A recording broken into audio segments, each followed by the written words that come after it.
public safety meeting to order for Tuesday, June 30th? June 3rd. 30th, I'm jumping ahead. The first item called the meeting to order. Are there any public comments? Public comments? Seeing no public comments, we'll move on to the approval of the minutes. I passed those out, or if you didn't get them, there's copies over there of the minutes. You had a second to look at it.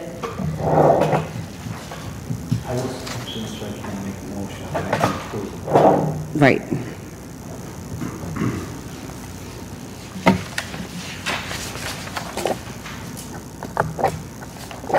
I'll make a motion, Chairwoman, to approve the minutes from Tuesday, May 6th. Tuesday, May 6th. Okay. Is there a second? Second. Second by Alderman O'Brien. All in favor signify by aye. Aye. Opposed? The minutes are approved. We do not have any presentations tonight or old business, so we'll move on to new business. Oh, you know what? I'm going to do roll call. Sorry. I'm going back to roll call. Alderman Jones. Present. Alderman O'Brien. Here. Alderman Navarez. Here. Alderwoman Swanson here. We do have a quorum. Sorry about that. All right, so new business. Police is first. Okay. Chief Kidwell, if you'd like to go ahead. Sure. I'll start with our staffing. We're currently budgeted for 67 officers. We have 65 officers. As you can see, we have 38 currently in patrol, 8 in investigations, 2 in KMEG, 1 school resource officer, 4 in administration, 3 in the POP unit. Currently have 2 in the academy, 3 in field training, 1 in nuisance abatement, 2 on light duty, and 1 on FMLA. So that adds up to 65. Our hiring list is currently expired. It's exhausted, I should say. So we will be testing June 21st. So if you know anybody that's interested, please have them look on our website so they can apply online. The 2 that are in the academy is Wade Long and Benjamin Matthews. They'll be graduating in August. The lateral entry program's currently closed. We got 3 slots reserved for the December academy. For the month of May, we recovered 9 firearms. The police department did. KMEG recovered 3 firearms. Verkada cameras, we're currently at around 200. We're repurposing some. We're still deploying others. We have 8 flock cameras, and we're currently up to date on our training. Any questions concerning staffing? If no questions, I'll move on to our overtime. Our overtime was substantially up from 2024, as you can see, almost $20,000. But we had a lot of training during this month. We had a lot, I added up, it's about 10.5 of that was reimbursed through some of our grants, ILEAS training, and some other, our STEP grant, traffic grant. So it was realistically about 10,000 over last year's without the reimbursement. Any questions on the overtime? If no questions on the overtime, I'll move on to bills. I won't list all the bills. I'll just list the ones that were a little bit higher. The first one on page 2, the iTouch biometrics. That's our fingerprint iTouch.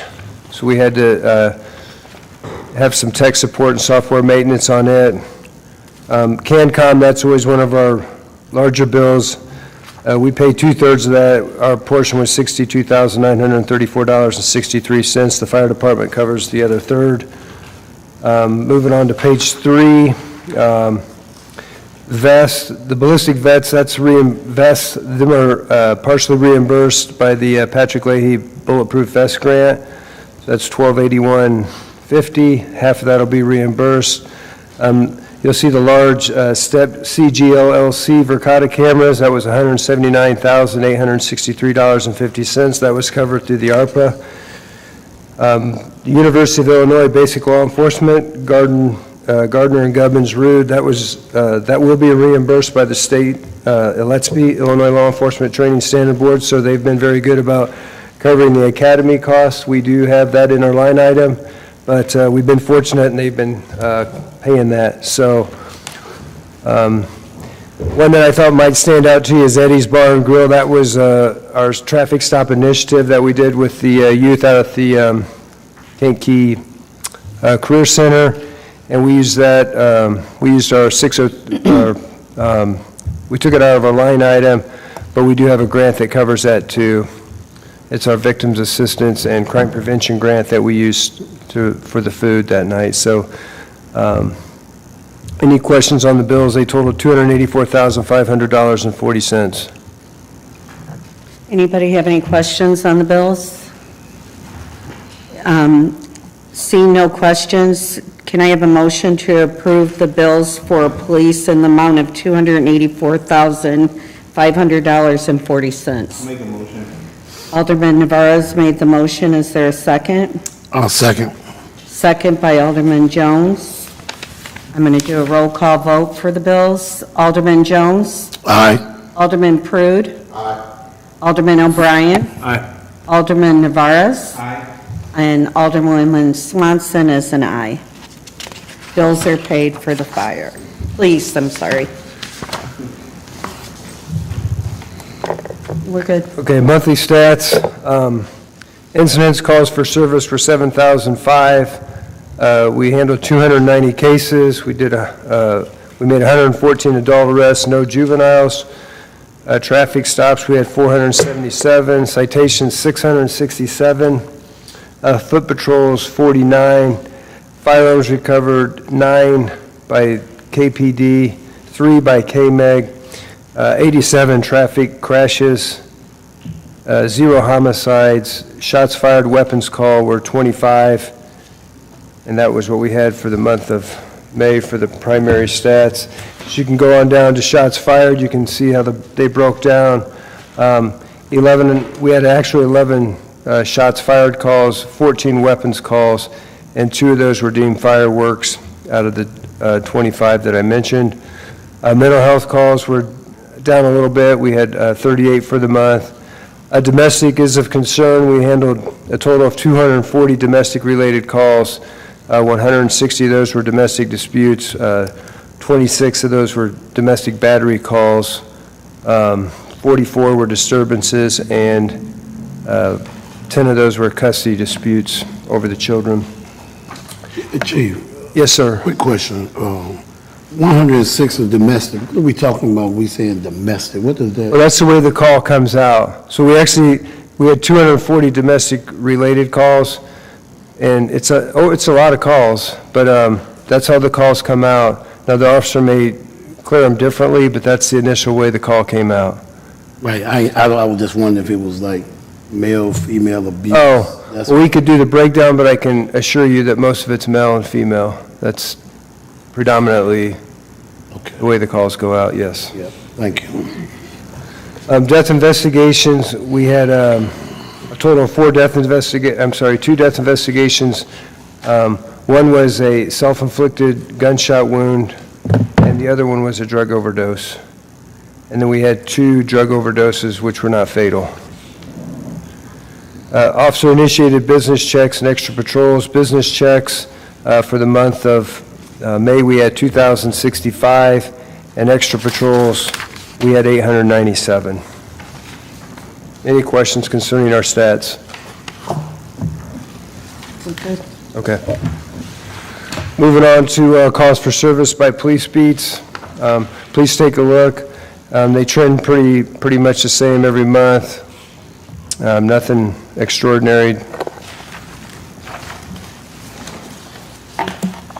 No questions, I'll move on to our monthly citations issued and administrative tows. As you can see, our grand total of tickets were 667. DUIs, I know that there was some DUI concerns because what happened last month. I know Alderman O'Brien had some questions. We have actually done quite well with DUIs for the month of May. We had 13. Those numbers continue to trend up. Last year, I believe we had, or the previous year, we had 58, and I think last year we had like 62, so we're trending good on DUIs. The officers are doing a good job. And then our administrative tows were 14, pretty much trending with the DUIs. Normally, when we have a DUI, we tow the car. Any questions concerning monthly citations and administrative tows? No questions. Please take a look at the NIBRS Group A crimes reported to the FBI. I know there might be some questions I had Jeremy highlight a couple of them. When we get to that, you'll see an attempted homicide. That was a infant child that was harmed by his mother. We ended up arresting her. I think that was in the 4th Ward, I believe, when you get to that. And then we had, I believe, maybe a kidnapping, but it was domestic related. So if you have any questions on that, let me know. In the 5th Ward. No questions on the NIBRS. We'll move on to Part 1 index crimes by ward and block. Are you guys good with that? Any questions? No, sir. No, ma'am. The first ward, as far as the deadly weapons call, that was the shooting we had at 402 Northeast Avenue. We have made one arrest on that. We're anticipating a couple more, at least 2 more arrests. That was on May the 14th.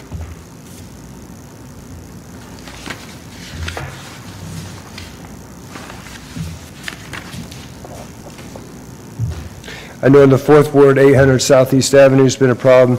KMEG did do a couple search warrants there. You can see on May 26th, and then there was some methamphetamine recovered from there too on the 26th. What's that address, Chief? It's 876 Southeast Avenue. Yeah, that's Yeah, not. that's like the very edge of the 2nd ward. Give it to them. Yeah, Okay. yeah, Yeah, but right that's there. the 2nd Ward. Well, the reason I bring it up is because Lance is usually the one calling me on it, so he's right on top of it. Appreciate it, Lance. If you'll move to the, if you'll see the part index 1 crime for, you'll see the homicide. It's on the 300 block of South 4th Avenue. That was actually an attempt. We made sure that we indicated it was an attempt. It wasn't actually a homicide, but when we report it, it comes out homicide. And that was on May 15th. Whose ward is that now? It's over by the dam tap.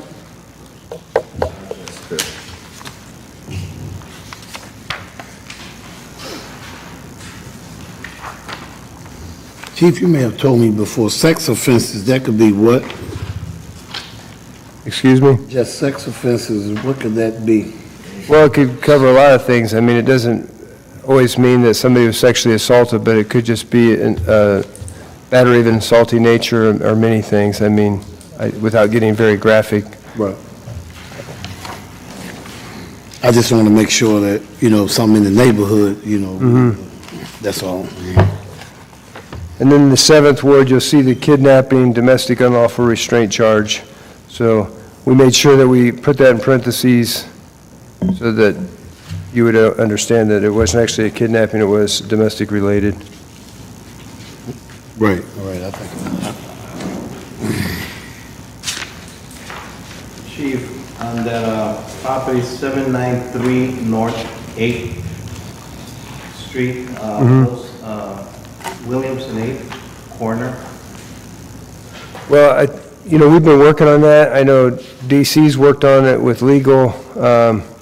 Obviously, it's hard to get rid of them right away. We thought we were going to have some success.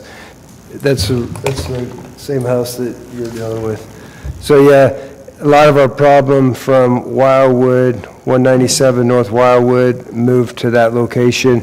We were well aware of it like the next day, but there is a resident that stays there, so we have to follow the legal parameters and do it the right way. So we'd love to just move everybody out, but there is actually a person that lives there that's allowed these people to move in. And so I know that legal's aware of it, DC's aware of it. He sent out a letter, and we're doing what we can at this point. Thank you. Speaking of 197, can we keep an eye, because they've been going in squatting? Have they? Yeah, at Okay. 197. Also, dang, I can't think of the address. 640 North Chicago as well. I had James go back over and board that house up, because they were squatting in that house as well. Okay.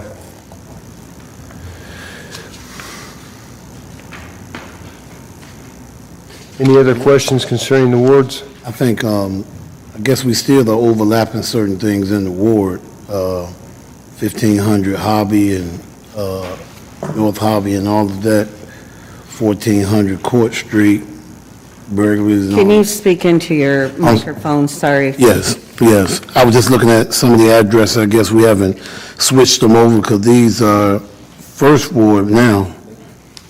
These are considered first ward, and I'm just looking at the indexes to figure out where we was at, and I see now why some of the, the batteries and stuff are coming up on Hobby. I'll have to get with Jeremy. I know he was working with Zach on some of that, but apparently we still got issues.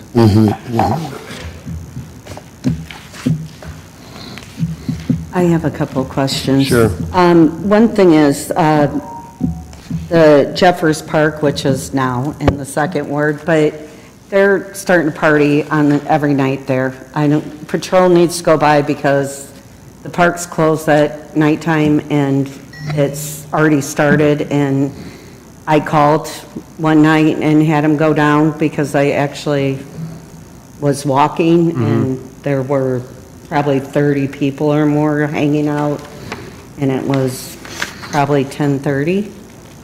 And it's just, it looks like it's becoming an issue. Okay. If you could just put more patrols. We do have a street light out on the, right at the end of Third and Water, which is right across the street, which doesn't help because it makes the park even darker. But there's literally no lights down there. But it's happening, and I don't think it's gonna lead to anything good. Okay. And then I just have another question, because I had a person call me today. She lives in the 1400 block of South Third where the apartments are and stuff. And she said, and we also did our day of action down there, that they're having a ton of problems with just the residents littering. Like, they said that it's really bad. I mean, I know back in the day when we had issues like this that were not ticketable things, that we had like McGovern who went and knocked on doors and talked to people.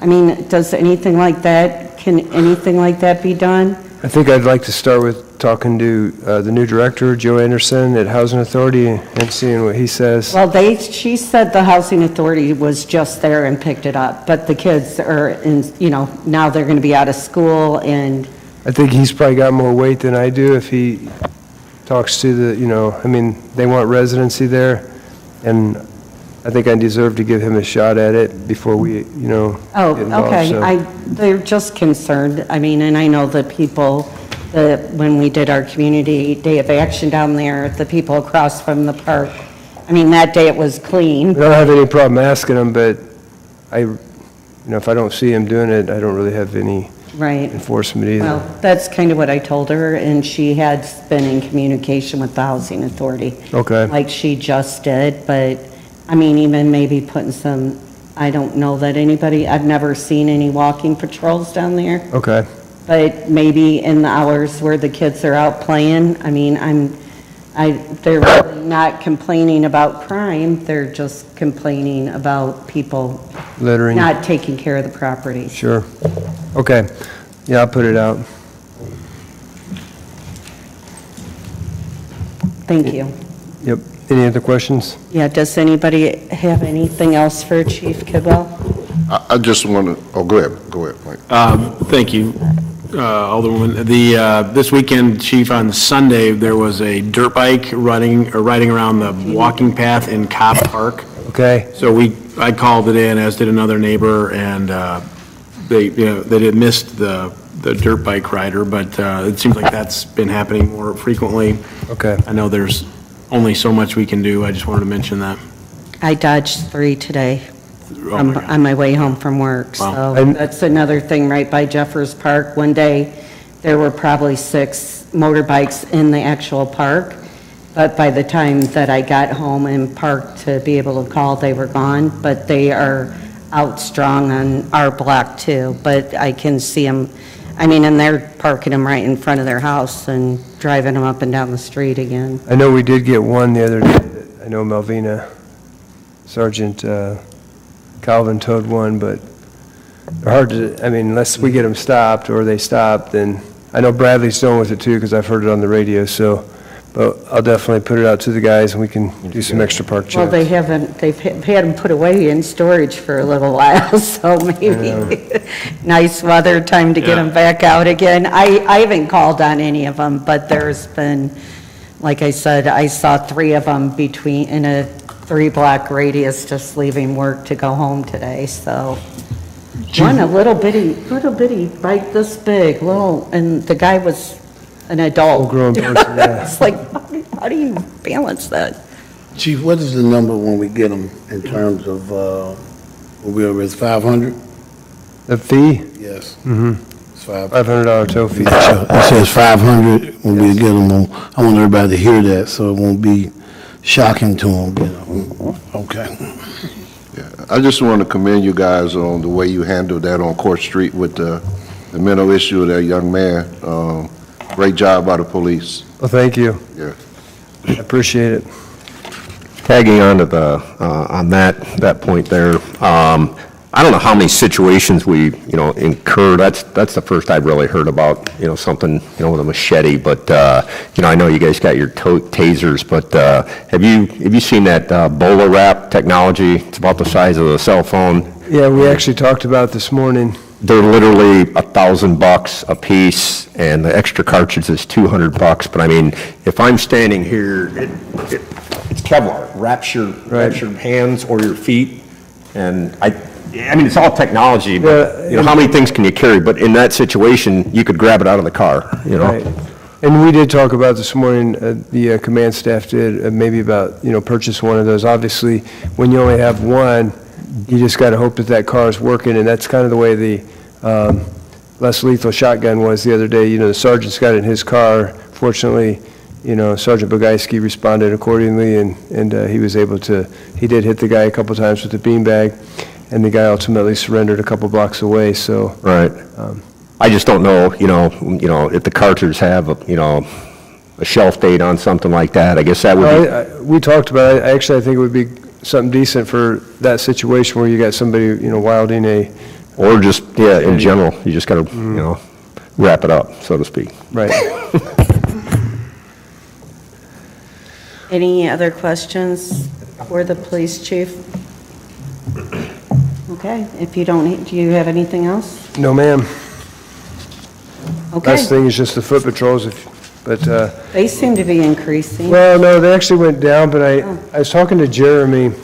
Sometimes when the guys get out of the car, it depends on how they classify it, because sometimes they'll do a business check and do a foot patrol, or sometimes they'll be on extra patrol, they'll get out of their car, it's considered extra patrol. So we had, a couple thousand business checks, 800 or 900 extra patrols, and then classified as foot patrols, we had 49. So, that number needs to increase as far as I'm concerned, but I have to make sure that it's getting classified right when they get out of the car. That's all I have. Everybody good to move on? Yes. Okay, thank you. The next item on the agenda would be the fire department monthly activity report. Thank you, Alderwoman. We'll start off with our staffing. If you turn to page 6, it's our staffing chart, but we'll give you a rundown. Right now, we have 47, well, for the month of May, we had 47 firefighters, full-time career. We are now at 46. We had a firefighter resign on May 30th. We are budgeted for 51. We have one of our officers in training, one in community risk reduction office, and then we have two, we have myself and DC Hyde and admin office. We did just hire a part-time intern, so we now have 3. We're still looking for one more, so if you know of anybody, there's applications are on the city website. We still have one person off on injury, long-term injury, and so we have, right now we have active, we have 45 personnel.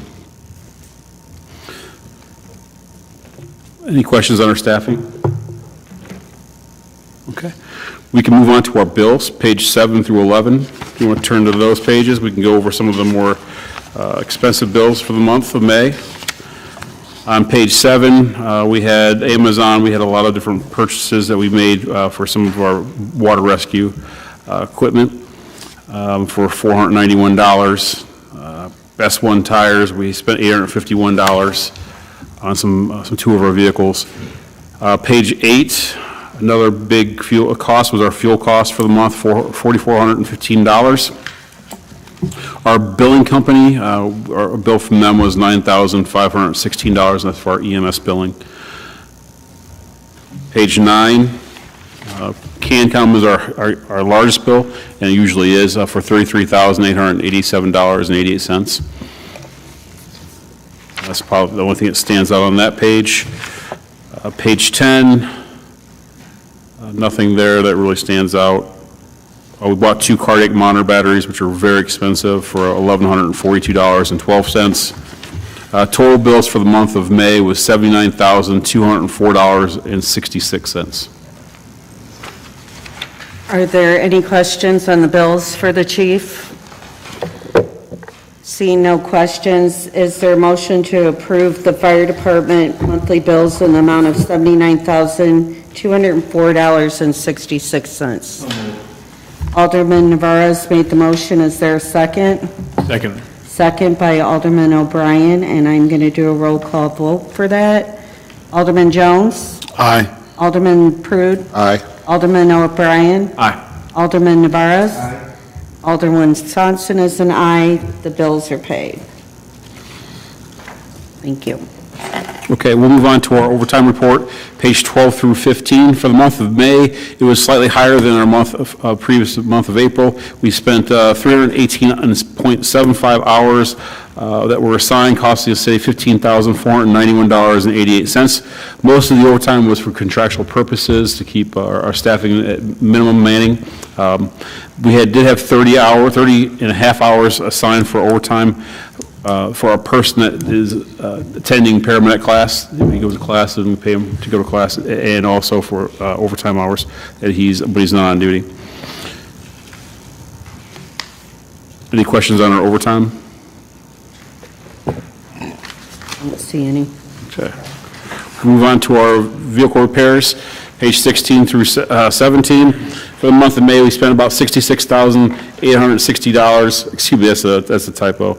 I apologize, it wasn't that much for... $8,331.69. Yes, I apologize. It wasn't that much, yeah. It ended up being $8,331.69. That's mostly just for general maintenance. We had some oil changes that are kind of expensive, and then we got some new tires. Any questions on the vehicle maintenance report? Okay. We're currently working on getting our ambulance that we received from Northern Suburbs. It was a used ambulance that we purchased last year, up and running. There's a little bit of cost to that, getting licensed and stocking it.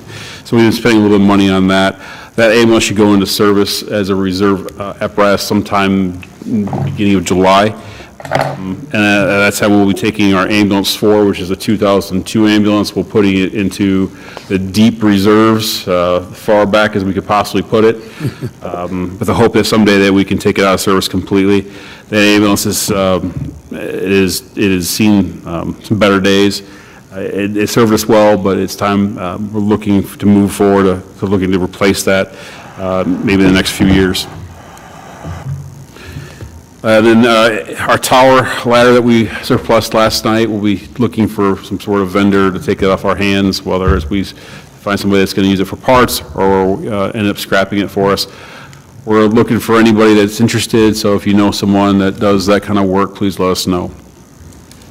On the new vehicle that we had the vote for last meeting, when is that estimated arrival time?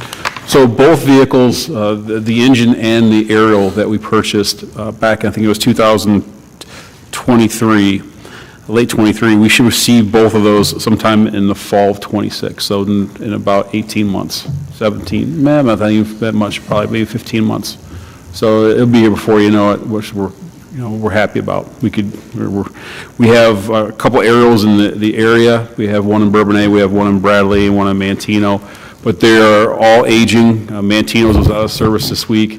Bourbonnais, when they can get to us, and Bradley's when they can get to us, we'll put those to work when we can.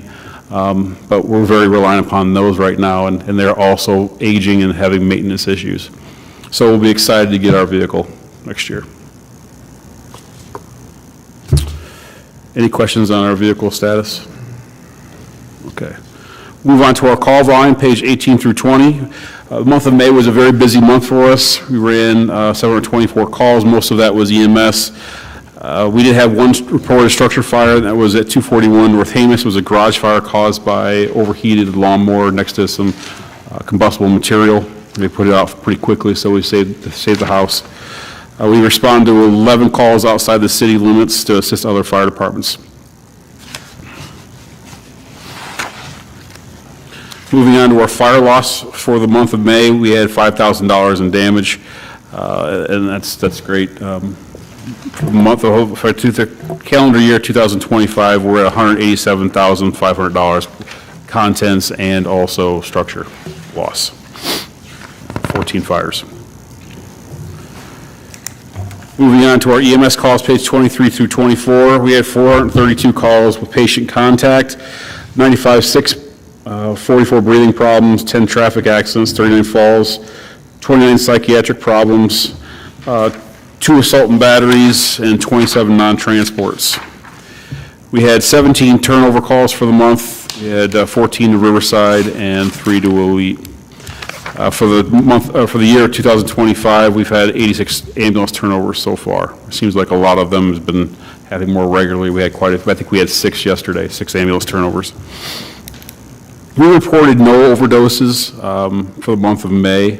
I have April here, but I believe that we didn't have any Narcan that we gave, so there was no opioid overdoses for us. And for the overdoses for City of Kankakee for 2025, we have 7 reported, which is good. It shows that our opioid task force in the county is doing their job.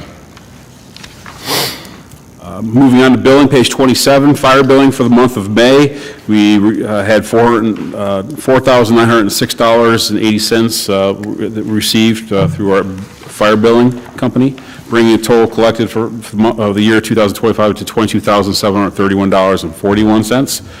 I know we don't have the EMS billing reported for the month of May, but for the month of April, we brought in $423,797.37 for EMS billing. I believe May's numbers are in, and I believe there was a little bit lower than last month. I think it was $330,000 around that reported. We'll have that number for you in stone next month. So far for 2025, EMS billing collected through January through April was $1,458,454.26. Any questions on our billing? Moving on to page 29 was our fire prevention report. For the month of May, we attended 2 public education relation events. They conducted 163 inspections. We installed 23 smoke detectors and 10 carbon monoxide detectors throughout the city. Page 32 through 33 is our community risk reduction report. Not much has changed throughout this report from last month, but we did install 10 smoke detectors in the month of 10 detectors, sorry. We installed 23 smoke detectors and then 10 carbon monoxide detectors throughout the city. 44 carbon monoxide detectors have been installed by our personnel through the last few months. That's good. Our household hazardous waste pickup day has been delayed. We're waiting on the EPA to give us another date. We're hoping sometime in early fall that we can do that for the community. CPR and AED training throughout the city is still ongoing. We still have just administration offices to take care of and the city council members to take care of. Other than that, all the other city employees are completed.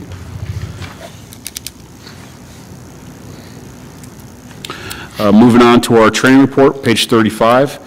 May's training was focused on annual requirements. We did a lot of OSHA and ISO trainings. Our officer training was mostly based upon our out-of-rank training, which is training to the next level for the officers. So our lieutenants can trade up as captains, and our firefighters can train as lieutenants. So when somebody's on vacation, they can be replaced. We did a lot of driver training for the month, and then we did some high-rise familiarizations. Our shift attended EMS symposium at St. Mary's Hospital it was a cardiac symposium, a very good class.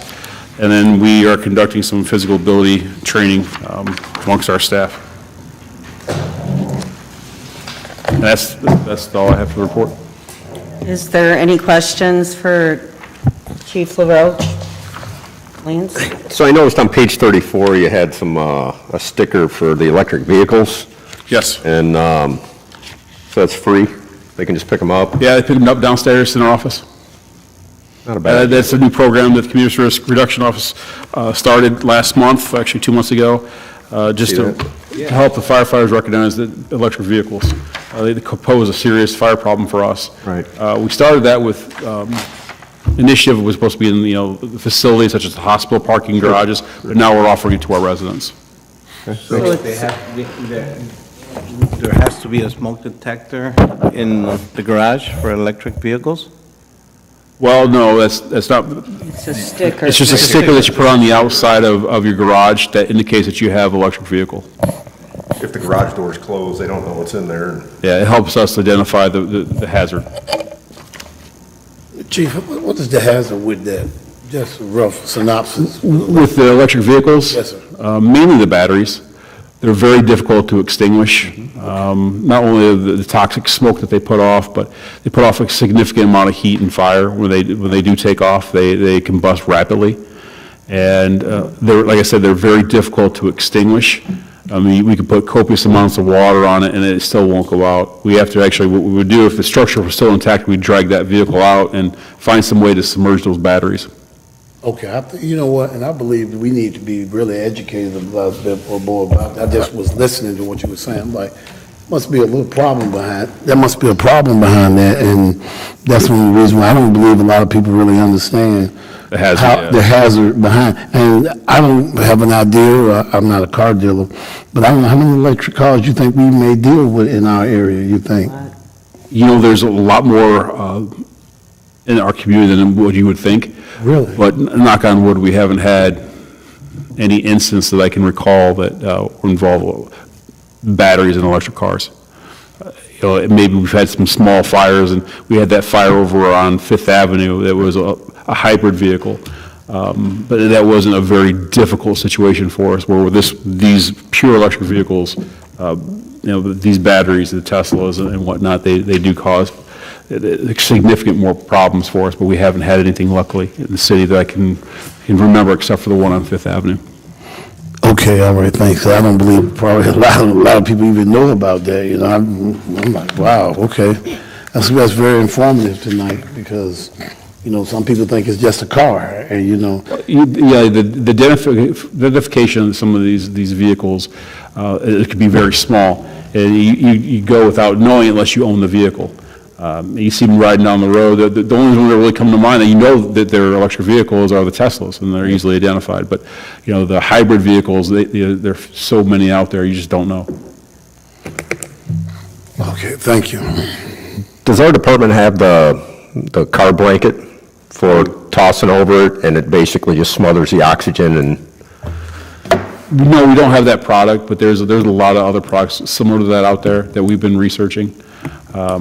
is there a need to be brought up, something to look at purchasing, or, We identify the hazards when we come across them. We prepare for what we can. Incidents that, don't really rear their ugly head very often. Right. We don't put a lot of resources toward. I mean, we are prepared, but we don't necessarily have all the new gadgets out there for those incidents that are, like I said, rare. Thank you. And one more question. Now, we always understand everything has a life expectancy. I know they're relatively new now. It's like golf cart batteries. And when a car battery starts getting old, is there a time you need to be looking at them or safeguard? I don't That's a know. question I can't answer, but I would imagine there probably is a lifespan for those batteries. I know that to replace them is quite expensive, so I imagine people don't do that very often, and those vehicles are probably in the scrapyard faster than most other vehicles. So it's 10 years. 10 years the lifespan of electric car. But, yeah, I don't think anybody hangs on to a car for 10 years of Tesla. No. All the reason I was saying that would be if it would create a hazard back like year 7 or 8, because, eventually things will happen. Eventually, we got to deal with it, of course. Like you said, when it does show up, we'll deal with it. But Yeah, I'm unsure, I couldn't answer that question, but I would think possibly that the age of the vehicle does have a part to play in it. right, because I don't want y'all walking into nothing, as some of these things are old, they start leaking, and I don't know, Well, but that was part of the thinking behind the identification markers for the homes or the garages. Yes. So we know what we're walking into. right, okay. Thanks, Chief. Any other questions for Chief LaRoche? Okay, thank you, Chief. Next item, we do not need an executive session, and so Alderman comments or concerns? Any? All right, the next meeting will be Tuesday, July 8th. Unfortunately, I will not be able to attend, but Alderman Jones will be chairing the next meeting. So with that, I need a motion for adjournment. So move. Alderman Jones made the motion. Is there a second? Second. Second by Alderman O'Brien. All in favor signify by aye. Aye. Opposed? Motion carried. Thank you, everyone. Thank you.